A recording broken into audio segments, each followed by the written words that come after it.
What's up everyone? Been a while since I showcased a video here on YouTube, but during my long absence I was quite motivated into making some Skyrim builds.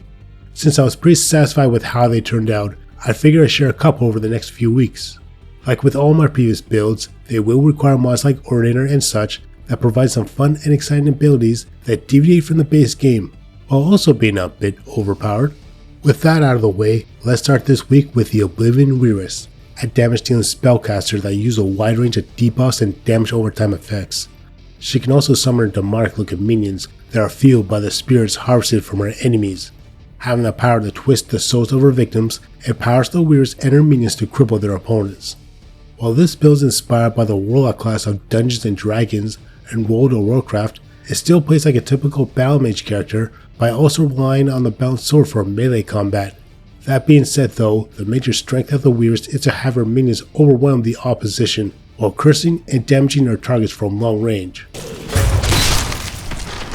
As a modded build, I'll be going over the required ones needed for it to work. Since they all come from the same mod author, they're compatible with each other and help provide synergy for the build's skill set. Imperious will cover the racial abilities for this build. As a Breton, she will have a passive resistance to magic attacks, as well as the ability to absorb spells when magicka is at low levels. The other noteworthy ability is Stones of Galen, which gives her an additional effect when using a standing stone. For the standing stone, which is covered by the Andromeda mod, I went with the Atronach. This gives the Wyress a reduction in spell cost and more spell effectiveness, but carries the penalty of not being able to regenerate magicka. However, magicka can be stored when her victim is slain or by using the once per day power Devour from Within, which is really useful in dire situations. Death awaits you. With the Stones of Galen ability, the Wyress gains a further reduction in casting spells for a very beneficial total of 65%, all without the use of enchantments. Wintersun covers a role-playing aspect of this build, as warlocks are often tied through making pacts with supernatural beings, as in this case the Daedra. For this build, I went with Moloch Ball, as the Wyress is a vampire character who, after forming a pact with the Daedric prince, gains access to Hemomancy, an ancient form of magic. By worshipping Moloch Ball, the Wyress will be able to absorb magicka and stamina from enemies within a certain radius, which complements her use of blood magic powers. There's also the Devotee power where you can banish an enemy to Cold Arbor, and praying afterwards will result in gaining all their items. Not exactly a key ability for this build, but at least it's free loot.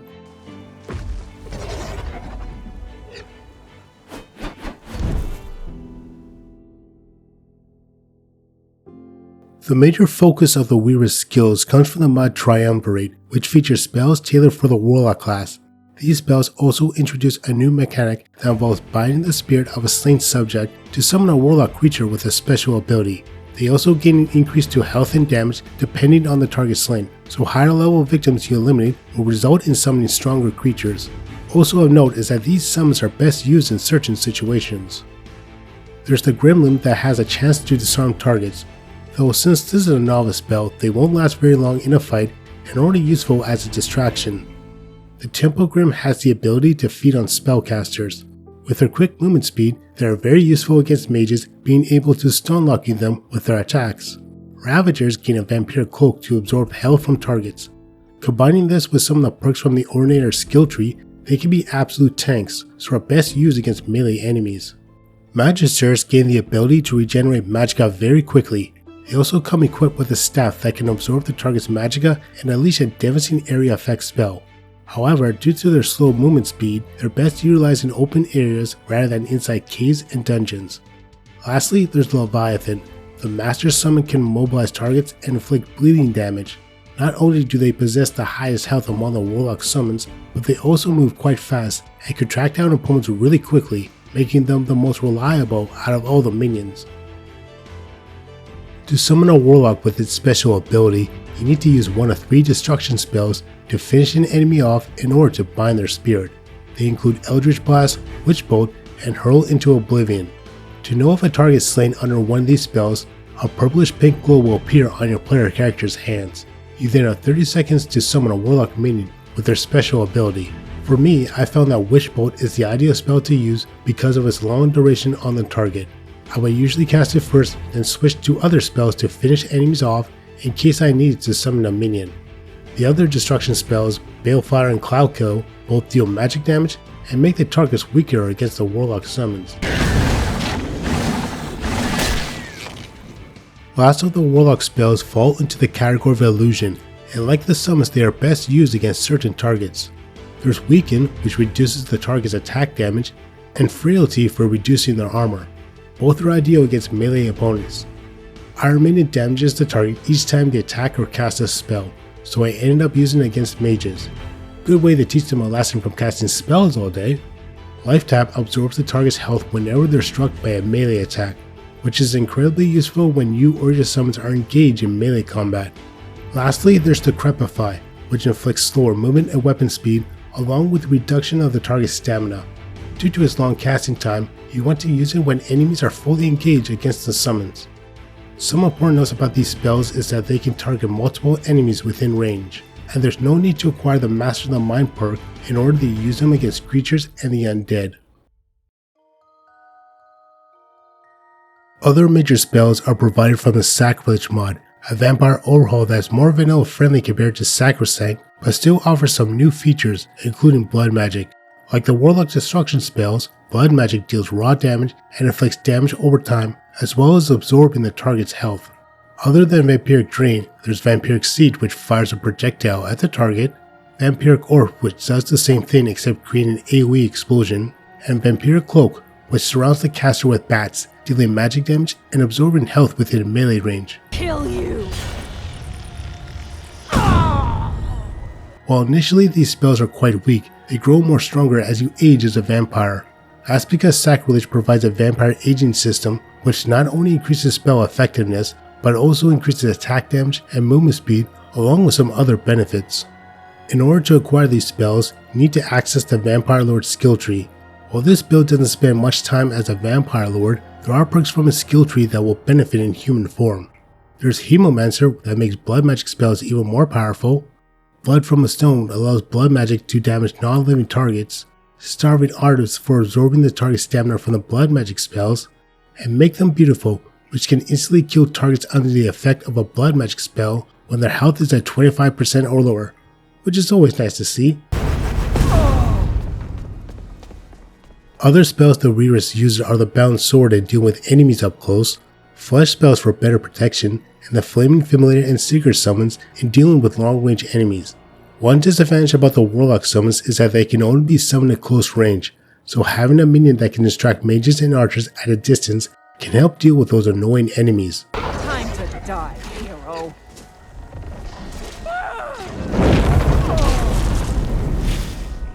I also find that both summons match quite well with the rest of the Warlock minions. Since Warlocks are often associated with obtaining ancient forms of magic, Shouts and the Black Book abilities are also part of the Wyress' arsenal. Like blood magic, Drain Vitality inflicts damage over time while also revitalizing their attributes, Mark for Death curses the target by reducing their armor rating, and Summon Dinnerveer can provide aid to the Wyress while also summoning creatures into battle. I rejoice in my freedom, if only for a moment. For the Black Books, Secret of Arcana and Secret of Sorcery are very important to acquire since their abilities are very beneficial for a spellcaster. You also can't go wrong with Morrow's Boon as well. Looking at the perks which are covered by Ordinator, there's a heavy investment in the Conjuration skill tree since this covers both summons and the Bound Sword. One major perk is Edge of Oblivion, which while it grants you an additional summon, not having any summons under your control will result in receiving more damage from enemies. While detrimental, there are perks that make the Wyress more powerful while controlling the summon. In the Bound Weapon branch, there's Covenant of Cold Harbor, which along with the Hollow Binding perk can reduce magical resistance against the target by a total of 60%, so attacking targets in melee combat while the Vampire Cloak is active can severely weaken enemies, therefore you aren't forced to run away. Another key perk is Pack Magic, where destruction spells and effects are more powerful based on the number of controlled summons within a 30 feet radius. Basically, the more summons you have, the more powerful your spells are. Lastly, there's Warlock's Dormant Arcana, an alteration skill. When selecting the perk, you'll be asked to select a chosen spell type along with 3 magical abilities that you gain when the chosen effect is active. Of course, I went with Conjured Daedra as the chosen spell, and as for the effects, I went more defensive by selecting Spell Absorption and Armor Rating to make up for the Wyress' lower defensive capabilities. I also went with more melee damage for the third selection. In the Destruction skill tree, the only major perk of note is Raw Power, and that's because both the Warlock and Blood Magic spells fall into this category, so maximizing this skill makes them stronger. For Illusion, as I mentioned earlier, there's no need to invest points in the Master of the Mind perk, so you only need to focus on the Commanding Presence branch. Perks in this branch, along with some others in Conjuration, can make your summons more powerful by increasing their armor rating, raising their attack power, and so on. Basically, with all the perks applied, Ravagers and Leviathans can become absolute tanks that can take out groups of enemies, while Magisters can deal an insane amount of damage from their staffs. Since the Wyress also use the Bound Sword in combat, you want to invest perks in the Spellblade branch in Alteration, as well as the Spellscribe perk in Enchanting. With Spellscribe, you can store a spell that can be unleashed with a power attack from the Bound Sword, without the cost of Magicka. In this case, I went with Vampiric Seed. With the Hollow Binding perk applied, this spell deals more damage, along with the benefit of absorbing the target's health. Speaking of enchanting, enchantments I used on the gear were more a mix of cost reduction and better defensive capabilities. I should mention the Regalia perk, which makes enchantments more powerful when applied on circlets and necklaces, so I ended up placing what I thought were the 2 most important ones on them. In this case, Fortified Destruction, since I was often casting destruction spells, and Resist Magic to deal with high-level spellcasters. As for the gear, I'm using the Raven Witch armor set along with the Ebony Mage circlet from JS Circlets. More of a personal choice for aesthetic reasons. Moving on to some combat strategies, when engaging against enemies you obviously want to have at least one summon active at all times, otherwise any damage you take with the edge of the Oblivion perk can do a significant amount. As mentioned before, when describing the Warlock minions, you want to use certain ones against certain types of enemies, and the same thing can be said for the Illusion spells. While I usually start off by casting Destruction spells, I tended to switch to the Bound Sword when Magicka was at lower levels or when fighting enemies within melee range. Of course, you want to have the Vampire Cloak active when doing so. For special moves, the first one I call Binding Spirit is pretty much using spells to eliminate the target in order to bind their spirit to summon the Warlock minion with their special ability. Start off by casting Witch Bolt, follow up with Vampiric Orb, and continuously dual cast Vampiric Drain. With the Make Them Beautiful perk from the Vampire Lord skill tree, enemies can be slain rather quickly.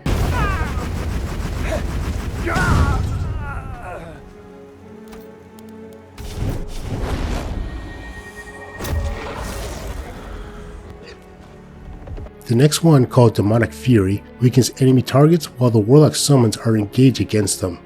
By casting both Balefire and either Weaken, Frailty, or Life Tap, enemies become severely weakened in combat. While the summons are distracting them, get within melee range and either finish them off with Vampiric Drain or the Bound Sword.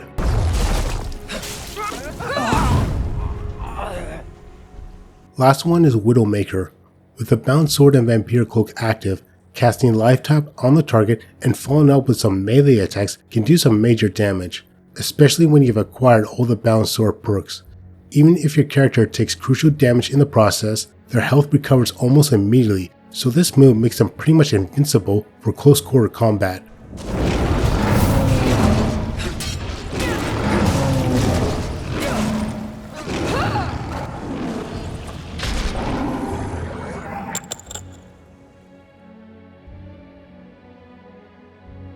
Just some final thoughts. If you want to add some additional spell mods to this build, there's also Odin and Apocalypse. Both are from the same mod author, so they do work with the rest of the required ones, though I highly recommend reading the mod page regarding load order and patches. Odin adds some conjuration spells that when continuously cast, summons can recover health, increase their armor rating, and do more attack damage.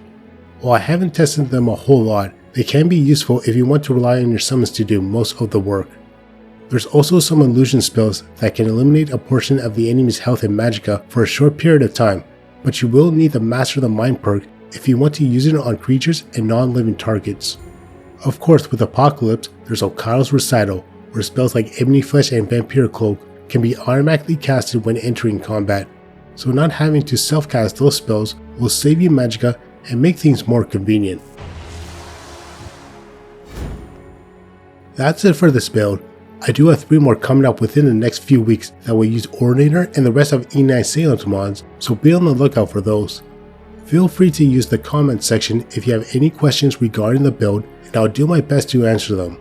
I also did post a write-up on the Skyforge website some time ago, so if you're interested about the character's backstory and what quests you want to complete, you can find the link in the description. Of course, I'll be adding some gameplay footage for this build, so you definitely want to check it out if you want to see more of it in action. Thanks for watching, and I'll see you all next time. Peace out.